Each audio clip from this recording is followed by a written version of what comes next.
Welcome to Indian study में आप सभी लोगों का स्वागत है।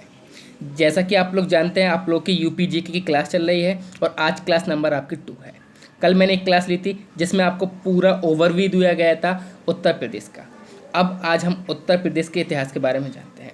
चलिए, इसके जानने से पहले आप सभी को बता देता हूँ कि आप लोगों को ये जो पीडीएफ है वो टेलीग्राम चैनल पर हमारे मिल जाएगी और टेलीग्राम चैनल का जो लिंक है वो आपको डिस्क्रिप्शन में दिया गया है। साथ ही साथ आप सभी से गुजारिश है, प्लीज़ ज़्यादा से ज़्यादा वीडियो को शेयर करिए ताकि मैं और मोटिवेट हूँ और आप लोगों के लिए और अच्छे से अच्छा कंटेंट लेकर आऊँ। तो सभी लोग प्लीज़ ज़्यादा से ज़्यादा शेयर करिए, अपने दोस्तों में, फ्रेंड्स में ज़्यादा से ज़्यादा शेयर करिए। चलिए चलते हैं उत्तर प्रदेश के बारे में। तो हम शुरुआत करेंगे उत्तर प्रदेश के मैप से। तो ये उत्तर प्रदेश का मैप है जो कि प्रेजेंट टाइम का मैप है। ठीक है, अब इस मैप के बारे में हम लोग बाद में पढ़ेंगे, लेकिन आपको एक ओवरव्यू दिया है, सिर्फ ये मैप आप देख लीजिए अभी के लिए, ये आपको आगे काम देगा। ठीक है, चलिए अब चलते हैं हम उत्तर प्रदेश के बारे में जानने के लिए। तो उत्तर प्रदेश जो है हमारा अस्तित्व में कब आया था? हालांकि स्टार्टिंग से अस्तित्व में है, लेकिन इसके कुछ नाम भी चेंज हुए हैं। तो हम बिल्कुल डीपली जाते हैं, बिल्कुल पीछे जाते हैं। तो सबसे पहले उत्तर प्रदेश को आगरा एवं अवध का संयुक्त प्रांत के नाम से जानते थे। किस नाम से जानते थे? आगरा एवं अवध का संयुक्त प्रांत। कब जानते थे? तो 1902 में। तो 1902 में इसे हम लोग आगरा एवं अवध के संयुक्त प्रांत के नाम से जानते थे। ठीक है, अब उस समय सर जेम्स जॉन डिग्गस लाटसे इसके पहले डिप्टी गवर्नर बनाए गए।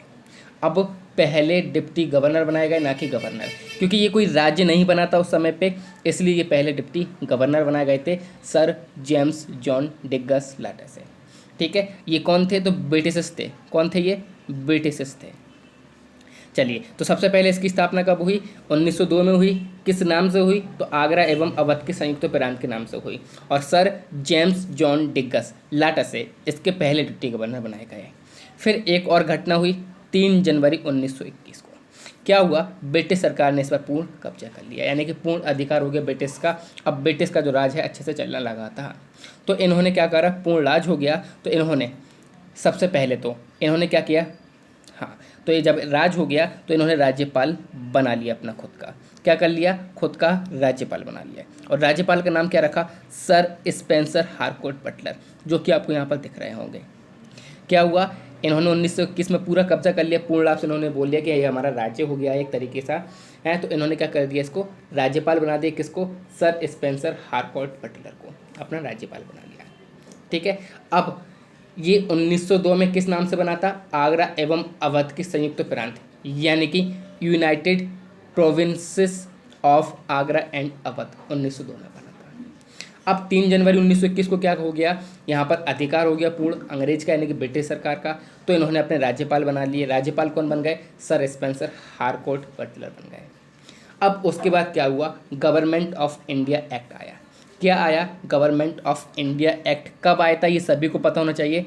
1935 में गवर्नमेंट ऑफ इंडिया एक्ट आया और इसके तहत इसका नाम जो है वो क्या कर दिया गया? संयुक्त प्रांत कर दिया गया। अभी क्या था? आगरा एवं अवध का संयुक्त प्रांत। अब क्या हो गया? 1935 एक्ट के तहत संयुक्त प्रांत, यानी कि यूनाइटेड प्रोविंसेस। क्या हो गया? यूनाइटेड प्रोविंसेस, जिसको हम शॉर्ट में यूपी भी बोल सकते हैं। क्या बोल सकते हैं? यूपी भी बोल सकते हैं। फिर उसके बाद जब आज़ादी मिली हमको तो 24 जनवरी 1950 को फाइनली इसका नाम क्या कर दिया गया? उत्तर प्रदेश कर दिया गया। क्या नाम कर दिया गया? इसका उत्तर प्रदेश नाम कर दिया गया। तो ये एक इतिहास था जो कि आपको एक फिर से मैं आपको सिस्टमेटिक पॉइंट ऑफ व्यू में बता देता हूँ। सबसे पहले क्या हुआ? 1902 में स्थापना हुई आगरा एवं अवध के संयुक्त प्रांत की, जिसे हम लोग बोलते हैं United provinces of Agra and Awadh. उसके बाद क्या हुआ? पहले उपराज्यपाल बनाए गए सर जेम्स जॉन डिग्गस। ठीक है, ये याद रखना है। उसके बाद क्या हुआ? 3 जनवरी 1921 को पूर्ण कब्जा कर लिया ब्रिटिशर्स ने और पहले राज्यपाल बना दिए इसके। कौन बना दिए इसके पहले राज्यपाल? सर स्पेंसर हारकोर्ट बटलर इसके पहले राज्यपाल बन गए। उसके बाद 1935 में एक्ट आया और इसका नाम क्या कर दिया गया? फिर से चेंज कर दिया गया, ओनली संयुक्त प्रांत, यानी कि यूनाइटेड प्रोविंस इसका नाम बचा। उसके बाद 24 जनवरी 1950 को इसका फाइनल नाम उत्तर प्रदेश कर दिया गया। तो ये थी हमारी एक कहानी जो कि यहाँ तक अभी लेके आए हैं। अब इसकी कुछ कैपिटल भी चेंज हुई, यानी कि राजधानियाँ भी चेंज हुई हैं। तो राजधानियाँ चेंज हुई हैं तो उसके बारे में हम बात कर लेते हैं। तो 1858 तक इसकी राजधानी आगरा थी। फिर 1858 से 1921 तक इसकी राजधानी इलाहाबाद रही, और 1921 से लेकर आज तक इसकी राजधानी लखनऊ है। तो आपसे क्वेश्चन पूछा जा सकता है कि उत्तर प्रदेश की राजधानी लखनऊ कब बनी? तो 1921 में बनी। या फिर पूछा जा सकता है कि उत्तर प्रदेश की सबसे पुरानी राजधानी क्या है? तो 1858 में इसकी राजधानी क्या थी? आगरा थी। या फिर पूछा जा सकता है कि इसकी जो राजधानी है वो इलाहाबाद कब बनी? तो 1858 से 1921 तक इसकी राजधानी इलाहाबाद रही। तो देखिए, पहले आपके उसमें से क्वेश्चन निकले और कुछ इंपॉर्टेंट क्वेश्चन आपके कैपिटल में से निकल रहे हैं। एक एक छोटा पॉइंट आप लोगों को याद रखना है, क्योंकि काफ़ी डीपली नॉलेज पूछता है यूपी जीके में से। ठीक है, अब हम कहाँ पर थे कि हमारा देश आज़ाद हो गया था 1950 में। अब जब हमारा देश आज़ाद हो गया था, इसका नाम उत्तर प्रदेश कर दिया गया था, तो फिर हमारे पहले मुख्यमंत्री बनाए गए। तो गोविंद बल्लभ पंत, ये इसके पहले मुख्यमंत्री बनाए गए। वेरी इंपॉर्टेंट क्वेश्चन पूछा जाता है कि उत्तर प्रदेश के पहले मुख्यमंत्री कौन हैं? तो पहले मुख्यमंत्री कौन बनाए गए? गोविंद बल्लभ पंत बनाए गए। किस पार्टी से थे? तो ये कांग्रेस से थे। किससे थे? कांग्रेस से थे। देखिए, 3 बार बने हैं। सबसे पहले 17 जुलाई 1937 से लेके 2 नवंबर 1939 तक। कितने? 2 नवंबर 1939 तक बनाए गए। फिर उसके बाद 1 अप्रैल 1946 से लेके 25 जनवरी 1950 तक बनाए गए। फिर फाइनली जब हमारे जो आज़ाद हो गया तो 26 जनवरी 1950। क्या? 26 जनवरी 1950 से लेकर 27 दिसंबर 1954 तक। तब ये फाइनली इतने सालों के लिए क्या बने थे? हमारे सीएम बने थे उत्तर प्रदेश राज्य के। तो उत्तर प्रदेश राज्य के पहले सीएम कौन हो गए? हमारे गोविंद बल्लभ पंत हो गए। अब इनसे एक इम्पॉर्टेंट क्वेश्चन जो कि पूछा जाता है, क्या पूछा जाता है कि उत्तर प्रदेश के ऐसे मुख्यमंत्री जिन्होंने केंद्रीय गृह मंत्री के रूप में भी कार्य किया है। तो इसका सही आंसर क्या हो जाएगा? गोविंद बल्लभ पंत हो जाएगा। ये क्वेश्चन भी आपको याद रखना है कि ऐसे मुख्यमंत्री जिन्होंने केंद्रीय गृह मंत्री के रूप में भी कार्य किया है। कब से कब तक किया है? तो 10 जनवरी 1955 से लेके 7 मार्च 1961 तक ये केंद्रीय गृह मंत्री के रूप पर भी कार्यरत रहे हैं। ठीक है, तो ये तो हो गया हमारे पहले मुख्यमंत्री। ठीक है, इनके बारे में बात कर ली। अब यदि आपसे पूछा जाता है पहले उप मुख्यमंत्री कौन थे? तो चौधरी नारायण सिंह। कौन थे? चौधरी नारायण सिंह पहले उप मुख्यमंत्री थे। क्या थे? पहले डिप्टी सीएम थे हमारे चौधरी नारायण सिंह। ठीक है, चलते हैं आगे की ओर। अब जो उत्तर प्रदेश इसका नाम रखा गया था, तो उसमें सरदार वल्लभ भाई पटेल की सहायता थी। उन्होंने इसका मतलब कि जोर दिया था कि इसका नाम संयुक्त प्रांत की जगह उत्तर प्रदेश रखा जाए। अब हम बात करेंगे उत्तर प्रदेश की। तो अब क्या हुआ? 1950 में हमारा जो संयुक्त प्रांत था वो उत्तर प्रदेश तो बन गया, लेकिन 9 नवंबर 2000 को इससे एक राज्य अलग हुआ, जिसका नाम क्या था? उत्तरांचल था। क्या हुआ? उत्तरांचल इससे अलग हुआ। और कितने ज़िले इससे अलग हो गए? तो 13 ज़िले इससे अलग हो गए। तो उत्तर प्रदेश जो इस प्रकार से था, यहाँ की पूरा था, तो यहाँ से 13 ज़िले अलग होकर उत्तरांचल बन गए हैं, जिसे हम प्रेजेंट टाइम पर उत्तराखंड के नाम से जानते हैं। किस नाम से जानते हैं? उत्तराखंड। तो याद रखना, 9 नवंबर 2000 से पहले उत्तर प्रदेश और उत्तरांचल एक ही नक्शे में थे, एक ही राज्य थे। ठीक है, चलेंगे आगे की ओर। अब हमारे पहले मुख्यमंत्री कौन बन गए थे? तो पहले मुख्यमंत्री बन गए थे गोविंद बल्लभ पंत। और यदि पूछा जाए प्रथम महिला मुख्यमंत्री कौन है, तो सुचेता कृपलानी पहली महिला मुख्यमंत्री हैं। ठीक है, तो याद रखना है, पहले मुख्यमंत्री गोविंद बल्लभ पंत, जिन्होंने केंद्रीय गृह मंत्री के रूप में भी कार्य किया है। पहले उप मुख्यमंत्री चौधरी नारायण सिंह। पहली महिला मुख्यमंत्री सुचेता कृपलानी। कौन है? सुचेता कृपलानी। कब से कब तक? तो 1908 से 1974 तक। ठीक है, नेक्स्ट क्वेश्चन। प्रथम राज्यपाल कौन रही हैं? तो सरोजिनी नायडू। क्या रही हैं? सरोजिनी नायडू। प्रथम मुख्यमंत्री हो गए, प्रथम उप मुख्यमंत्री हो गए, प्रथम हमारी महिला मुख्यमंत्री हो गई। अब प्रथम राज्यपाल की बात की जाए तो सरोजिनी नायडू, जो कि प्रथम राज्यपाल हैं, या फिर हम बोल सकते हैं प्रथम महिला राज्यपाल। तो यदि आपसे पूछा जाए उत्तर प्रदेश की प्रथम महिला राज्यपाल, तो यही होगा। और आपसे पूछा जाए उत्तर प्रदेश की प्रथम राज्यपाल, तो सरोजिनी नायडू होगा। या फिर देश की प्रथम महिला राज्यपाल, तो भी सरोजिनी नायडू होगा। तो ये थी हमारी सरोजिनी नायडू, जो कि उत्तर प्रदेश की प्रथम महिला राज्यपाल बनी थी या फिर प्रथम राज्यपाल। तो किसी भी प्रकार से आपसे क्वेश्चन पूछा जा सकता है। ठीक है, नेक्स्ट क्वेश्चन को चलते हैं। अच्छा, ये भी पूछा जा सकता है कि उत्तर प्रदेश में सर्वाधिक बार मुख्यमंत्री कौन बना है? तो कौन बनी है? मायावती, जो कि बीएसपी पार्टी से क्या करती हैं? बिलोंग करती हैं। किस पार्टी से बिलोंग करती हैं? बीएसपी पार्टी से करती हैं। ठीक है, चलिए अब आगे की ओर बारे में जानकारी लेते हैं। तो उत्तर प्रदेश में जो टोटल ज़िले हैं उनकी संख्या कितनी है? 75 है। कितनी है उनकी संख्या? 75 है। मंडलों की संख्या कितनी है? 18 है। नगरों एवं नगर समूह की संख्या कुल 915 है।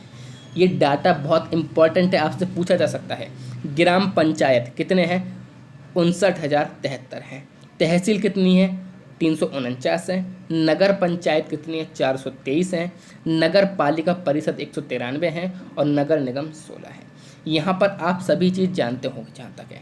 यदि आप मंडलों की बात करें, देखो जिला तो आप लोग जानते ही हो, जिले सभी लोग जानते हैं जिला किसे बोलते हैं। मंडल की यदि हम बात करें तो देखिए मंडल क्या होता है? ये शासन व्यवस्था को सुचारू रूप से संचालित करता है।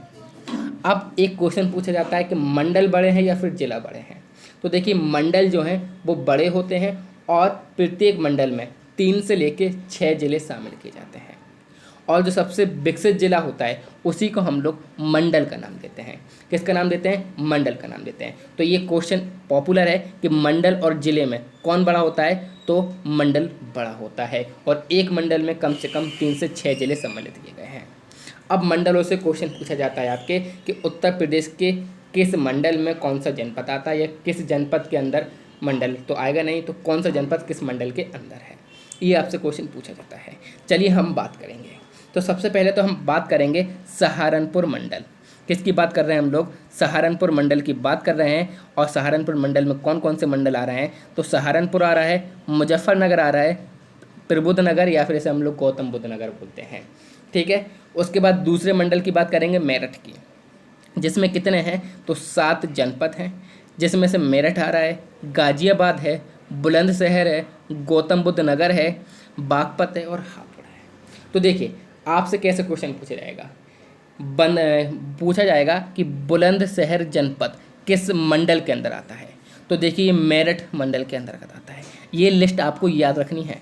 तो आपसे पूछा जाएगा कि हापुड़ जनपद जो है वो किस मंडल के अंदर आता है? तो मेरठ आपका आंसर सही होगा।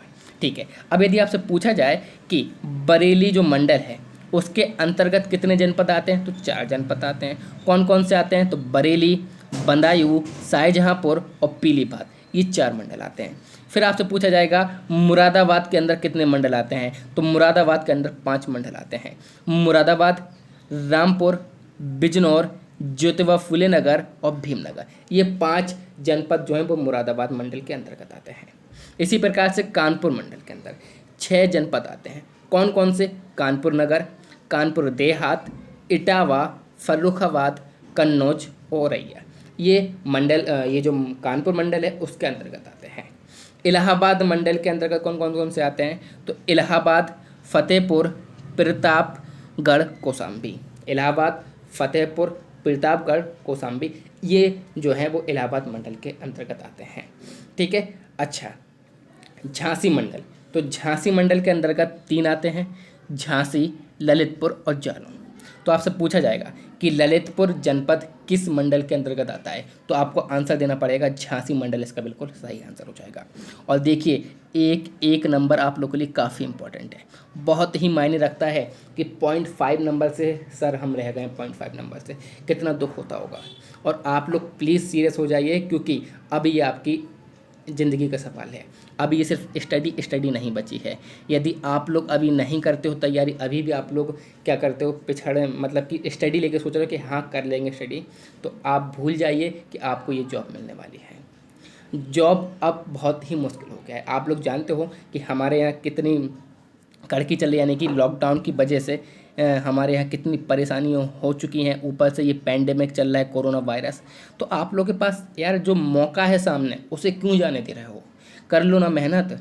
सिर्फ 4 महीने की मेहनत है, 4 महीने से भी कम, 100 दिन की मेहनत है। सिर्फ 100 दिन की मेहनत में यदि आपको सरकारी गवर्नमेंट जॉब मिल रही है, सोचिए गवर्नमेंट जॉब के पीछे बहुत ही चीज़ें यहाँ पर हैं कि बहुत ही आदमी मानता है हाँ गवर्नमेंट जॉब है तो अच्छा बच्चा है, मतलब कि बहुत ही एक आपकी समाज में इज्जत बन जाती है। तो सिर्फ 100 दिन ही तो मेहनत करना है, नहीं चलाएंगे 100 दिन व्हाट्सएप, 100 दिन नहीं करेंगे इंटरनेट पर चैटिंग, 100 दिन कहीं और नहीं जाएंगे, पढ़ लेंगे ना, क्या हो जाएगा। तो प्लीज़ मेहनत करिए, आप लोग ज़रूर मेहनत करिए, वीडियो को ज़्यादा से ज़्यादा देखिए। और ये जो कल की वीडियो है और आज की वीडियो है, इसके जो ऑब्जेक्टिव मिलेंगे वो मैं कल लेके आऊँगा आप लोग के लिए। तो कल आप लोग को ऑब्जेक्टिव लगाने हैं और देखना है कि आप लोग कितनी मेहनत कर रहे हो। तो प्लीज़ सब लोग मेहनत करिए। चलिए फिलहाल बात करते हैं चित्रकूट मंडल की, जिसमें 4 जनपद आते हैं, बांदा, हमीरपुर, महोबा, चित्रकूट। वाराणसी मंडल, इसमें भी 4 मंडल आते हैं, वाराणसी, जौनपुर, गाजीपुर और चंदौली। मिर्ज़ापुर मंडल, तो इसमें 3 जनपद आते हैं, कौन कौन से, तो मिर्ज़ापुर, सोनभद्र और संत रविदास नगर। आगरा मंडल की यदि बात की जाए तो इसमें भी 4 मंडल आते हैं, आगरा, मथुरा, फिरोजाबाद और मैनपुरी। और यदि आजमगढ़ मंडल की बात की जाए तो इसमें 3 जनपद आते हैं, आजमगढ़, मऊ और बलिया। ये मंडल आपको याद रखना है। अब गोरखपुर मंडल की बात की जाए तो 4 मंडल, गोरखपुर, महाराजगंज, देवरिया, कुशीनगर। बस्ती मंडल की बात की जाए तो 3, बस्ती, सिद्धार्थनगर और संत कबीर नगर। लखनऊ की बात की जाए, लखनऊ में 6 मंडल, लखनऊ, उन्नाव, रायबरेली, सीतापुर, हरदोई और खीरी। क्या है, हरदोई और खीरी। अब खीरी से आपको याद आना चाहिए लखीमपुर खीरी में क्या है, दुधवा नेशनल पार्क है। ठीक है, इनके बारे में डिटेल में हम चलेंगे, बाद में चलेंगे। देवी पाटन की बात की जाए तो देवी पाटन मंडल में 4 मंडल आते हैं, बलरामपुर, गोंडा, बहराइच, श्रीवस्ती। फैजाबाद मंडल में 4 जनपद, फैजाबाद, सुल्तानपुर, बाराबंकी, अम्बेडकर नगर। अलीगढ़ मंडल जो कि 18वां मंडल है, आपसे पूछा जाएगा कि उत्तर प्रदेश का 18वां मंडल कौन सा है, तो अलीगढ़ है, जिसमें 4 जनपद आते हैं, अलीगढ़, एटा, महामाया नगर और काशीराम नगर। तो इस प्रकार से आपकी जो मंडल है ये पूरे कंप्लीट आपको याद होना चाहिए। तो आज की जो वीडियो मैंने आपको पढ़ाई है, जो भी नॉलेज दी है, साथ ही साथ कल की वीडियो में जो मैंने नॉलेज दी थी उसके जो MCQ हैं वो मैं आप लोग के लिए कल लेकर आऊँगा। तो कल इसी टाइम पर 11 बजे आप लोगों का टेस्ट होगा, तो आप लोग याद रखिए आना है और प्लीज़ सीरियस हो जाइए अपनी लाइफ के लिए। यदि आप अभी सीरियस नहीं हो पाए तो शायद कभी ना हो पाए सीरियस, क्योंकि एक बार चांस मिलता है, उसी चांस को हम लोग को भुनाना पड़ता है। तो जल्दी से आप लोग लग जाइए, मेहनत कर लीजिए और वीडियो को ज़्यादा से ज़्यादा शेयर करिए। आई होप बात समझ में आई होगी। Thank you all of you. जय हिंद, जय भारत।